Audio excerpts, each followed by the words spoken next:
سلام بچه ها، با یه آموزش دیگه از کانال اسکیل ویدیو در خدمت شما هستیم.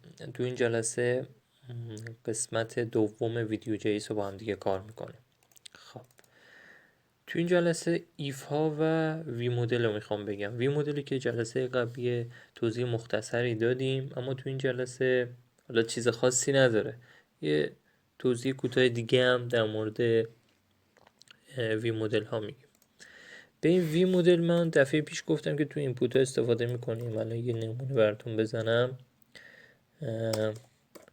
با وی مدل مساوی مسیجمون. خب یه مسیجم بالا بدم،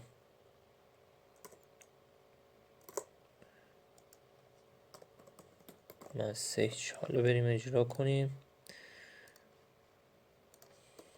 آگاه من هرچی بنویسم این بغلم تایپ میشه، درسته؟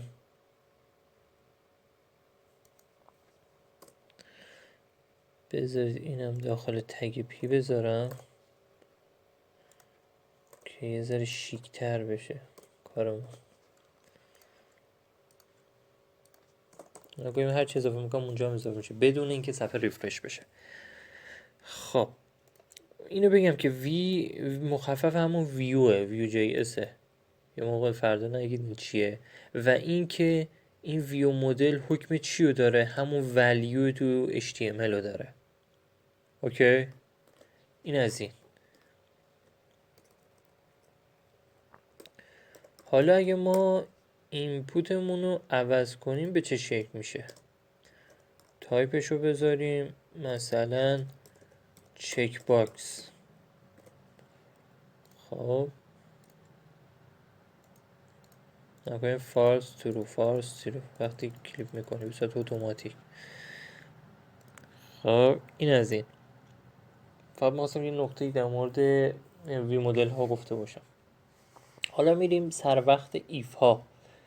به این یه ایف ساده ما اول بنویسیم. من اینجا یه استاتوس قرار میدم برای این. خب حالا میخوایم برای یه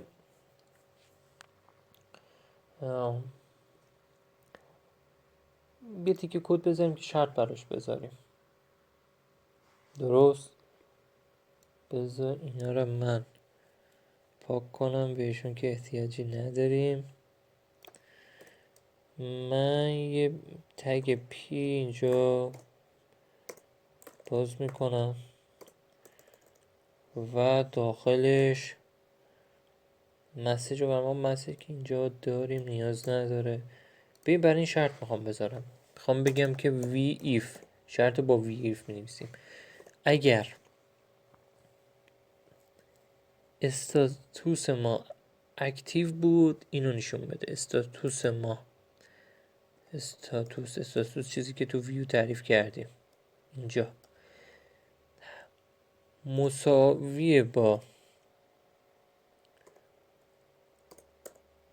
اکتیو بود، بیاره اینو چاپ کن.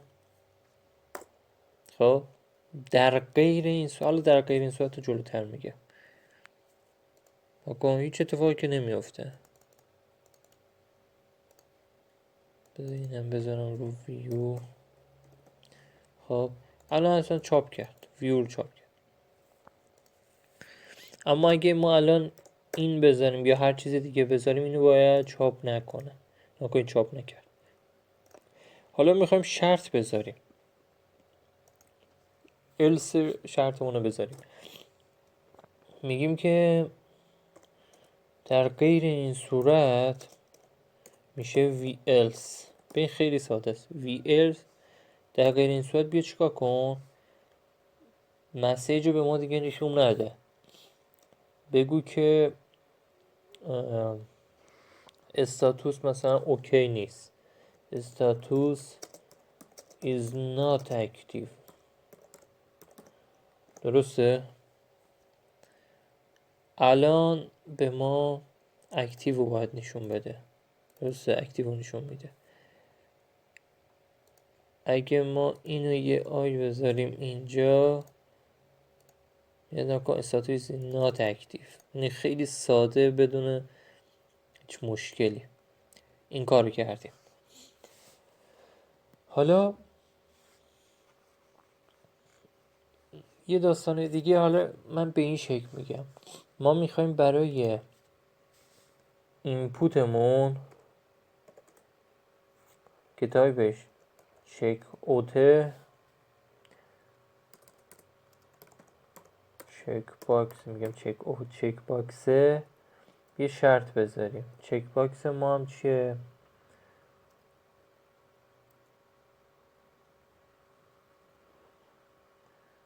یه وی مدل داره،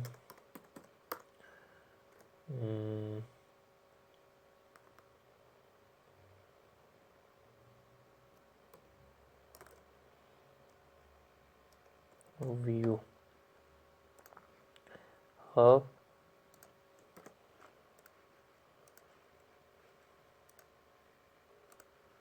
چرا نشون نداد؟ یه اینپوت چک باکس داریم،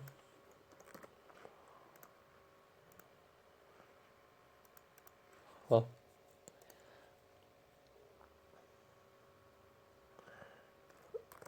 ولیو بذارم ببینم.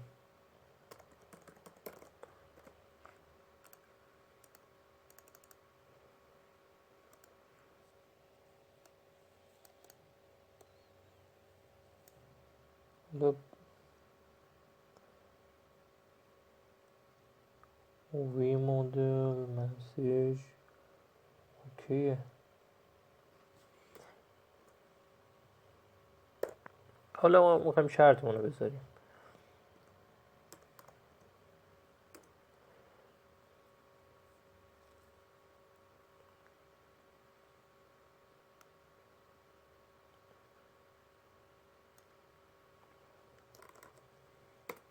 به ما دیگه نمیریم از شرط دو قسمتی ایف و الس استفاده کنیم چون دو خط کده. ما میخوایم از شرط تک خطی استفاده کنیم، به یه شکلی میگن تک خطی، درسته؟ الان بذارید اینجا ببینم. خب از این همینجا میخوایم شرطمون رو قرار بدیم داخل مسیج. ما میگیم که چی؟ مسیج ما اگه ترو بود، همون ایفی که تو پی اچ پی تو پایتون هم هست، شرط های تک خطی، اگه اوکی بود برای من چی چاپ کن آقا؟ درست در غیر این صورت که دو نقطه است میگیم چی؟ نادرست. الان کن درسته، مسیج چاپ شده درسته. البته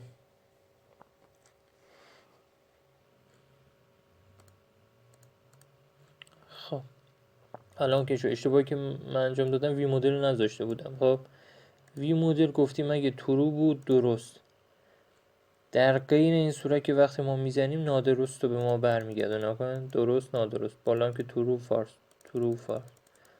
خب خیلی راحت، یعنی با یه شرط تک خطی ما تونستیم به همون شرطی که دو خطی نوشتیم برسیم. خیلی هم ساده تر و شیک تر. نکنید این از این. حالا در ادامه بیشتر با هم دیگه کار خواهیم کرد. فکر کنم که تا اینجای کار بس باشه. ما رو حتما سابسکرایب کنید. شما رو به خدای بزرگ میسپارم. خدا نگهدار.